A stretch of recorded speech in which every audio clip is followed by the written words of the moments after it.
یہ دیکھنا ہوتا جزاکم اللہ امین صاحب۔ امین صاحب آپ سے میرا سوال ہے کہ جو لوگ دہی استعمال کرتے ہیں سالن میں، کیا وہ صحیح ہے کہ کیا فریج سے دہی نکال کر سالن میں ڈالنا ٹھیک ہے؟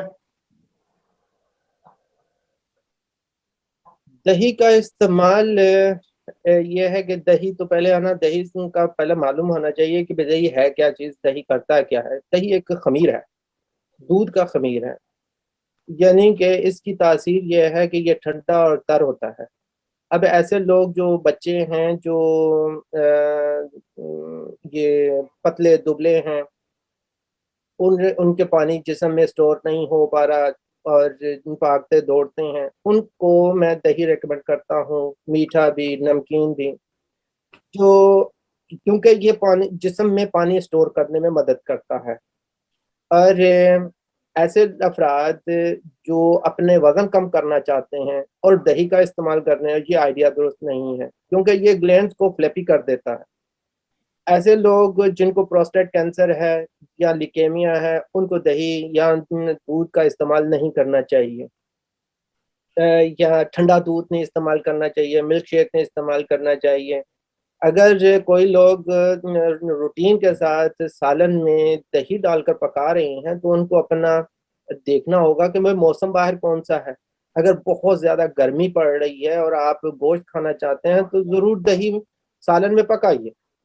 اگر آپ نے سبزیاں پکا لی ہیں اور اس میں بھی دہی ڈال رہے ہیں تو سوچنا پڑے گا، اکثر سبزیاں جو ہیں وہ ساری کی ساری ٹھنڈی اور تر ہوتی ہیں، اگر آپ اس میں دہی اور ڈال دیں گے تو وہ بھی سرد اور تر ہو جائے گا۔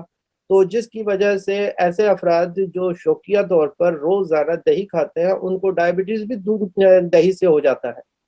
یہ ہے کہ میں دہی کے خلاف نہیں، موقع محل کے خلاف ہوں۔ جب بھئی ہمارا یہ ملک جو ہے، یہ جو ٹھنڈے ممالک ہے، اس میں بے شمار لوگ جو ہیں دہی عادتاً کھاتے ہیں، اور ان کو دیکھنا چاہیے کہ اگر آپ کے گلینڈز خشک ہو چکے ہیں تو آپ دہی کھائیے۔ اگر آپ کے گلینڈز وزنی ہے، ایسی خواتین جو ہیوی بلیڈنگ کرتی ہیں ان کو دہی کے قریب نہیں جانا چاہیے۔ جن بچیوں کو بلیڈنگ نہیں ہوتی ان کو دہی کھانا چاہیے۔ تو ایسا ہے کہ ڈپینڈ کرتا ہے آپ کو کیا تکلیف ہے، ہم نے وہ ڈیسائیڈ کرنا ہوتا ہے کہ آپ نے کیا کھانا ہے۔ تو یہ مطلب نہیں ہے کہ دہی ہم ہر صورت میں منع کر دیں گے، یہ ہے کہ دیکھ کے کھائیے کب کھانا ہے، کس وقت کھانا ہے، سالن کب پکانا ہے، کون سا سالن پکا رہی ہیں۔ تو اگر آپ نے کوئی ایسا سالن بنایا ہے جیسے قورمے کی صورت میں بنایا ہے، کیونکہ اس میں قورمے میں زیادہ تر گوشت ہوتا ہے، اس میں کوئی سالن میں وہ اس میں کوئی ایسا سبزی وغیرہ نہیں ڈالتی، اس میں آپ ڈال سکتے ہیں۔ ٹھیک، جزاک